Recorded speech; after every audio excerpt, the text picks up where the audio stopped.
This is the Weather Xtreme video. This is for Tuesday, the 13th of November. I'm James Spann, the morning edition. Hey, it's cold. Looks pretty quiet around here for a while. Let's get in there and take a look. We'll check some of the Skycam shots early this morning, about 5 o'clock. Here's a look at downtown Jasper. They are below freezing. They're sitting at 31, and they'll probably drop another degree or two before the low is reached. There's a look at downtown Clanton. They've got 34 even down there to the south, and look at downtown Birmingham. The Birmingham observation was 33 at that point. So again, the low probably will be around 30, 31. Easily the coldest morning of the season. And for just about everybody around here, this wraps up the growing season of 2012. Big trough is moving on to the east. Another little disturbances out there. You see those clouds over, in the lee of the Rockies, and that will be moving in here tomorrow. That will probably bring some clouds, but we don't expect any rain with that feature.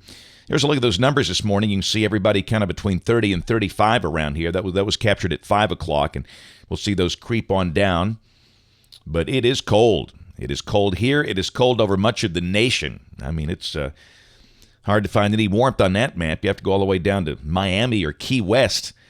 That is a large, sprawling cold air mass.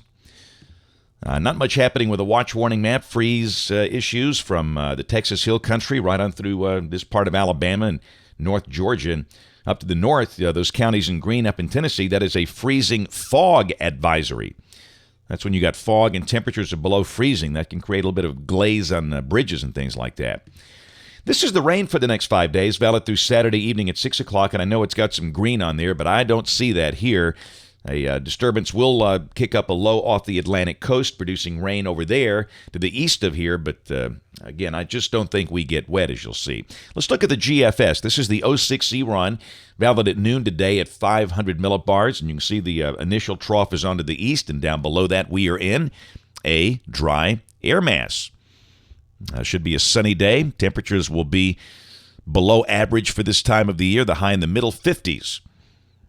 Tomorrow, there's that shortwave, and really that's some pretty decent energy you see coming through the Mississippi River Valley, and that'll be nosing in here during the day tomorrow. But the low levels are so dry, we just don't think it has any chance of squeezing out any rain, but it will bring some clouds. In fact, I wouldn't be shocked if we go overcast tomorrow afternoon with that feature, but we'll leave it dry. And again, the highs in the middle 50s. Not going to warm up really any tomorrow.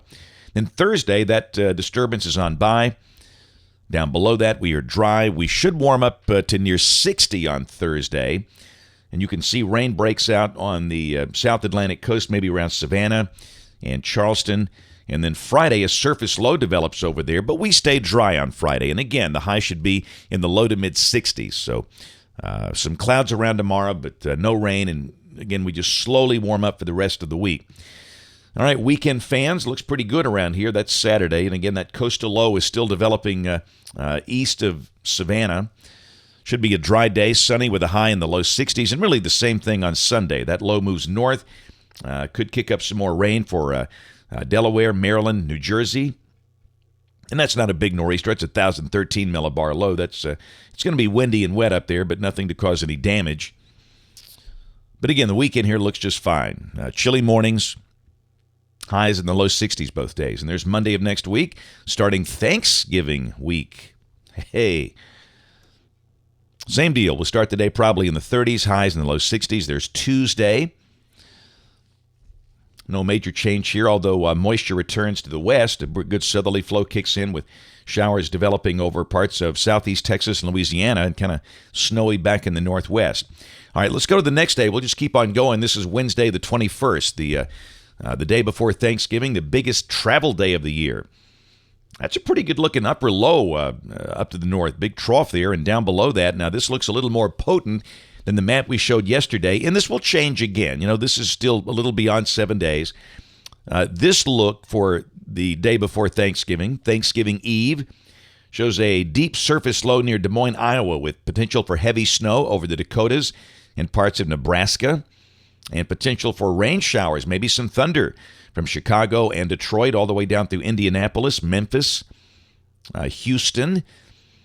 And that might cause some airport delays around Chicago if this is right. In fact, if this is right, that would cause some airport delays up there. The Northeast is fine. The East Coast is okay. Then this is Thanksgiving Day. The system moves east.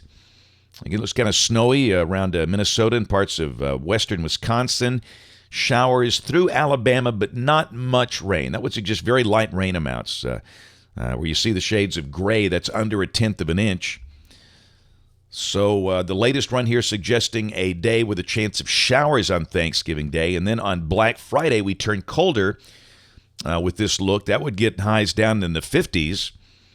But the coldest air is to the north and east of here. And that looks kind of snowy for parts of New England on the 23rd, the day after Thanksgiving. Go out there a few more days. This is the 26th. This is the Monday everybody goes back to work. We've seen different looks. We've got this big, deep upper low over the northeast, ridging over the central U.S., and this has got very cold air over the northeast United States, but it does not bring it down in here. The run we showed you yesterday, it was very cold, but this time it's warmer looking for us. And again, this is pure voodoo. This will change again. We're just looking for trends out here. And then a few days later, the end of the forecast on the 28th, that would be dry and cool and tranquil. The good news, we don't see any significant severe weather threats here for the rest of this month. And that's good because this is a month where you can have pretty nasty tornado outbreaks around here. That's it for the Weather Xtreme video this morning. We'll have notes on the blog. Next video here by 4 o'clock today. And don't forget to watch us on ABC 3340 News on the live stream of the television side at 4, 5, 6, and 10. Thanks for watching. Have a great day, and God bless.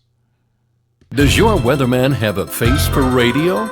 ABC 3340's James Spann may be hair-challenged, but he sure is entertaining, especially when he teams up with everyone's favorite radio duo, Rick and Bubba. From the radio airwaves to the small screen, it's the Rick and Bubba TV show 5 days a week. Watch Rick and Bubba along with ABC 3340 Chief Meteorologist James Spann, Monday through Friday from 6 to 10 a.m. on the Nashville Network, provided by ABC 3340.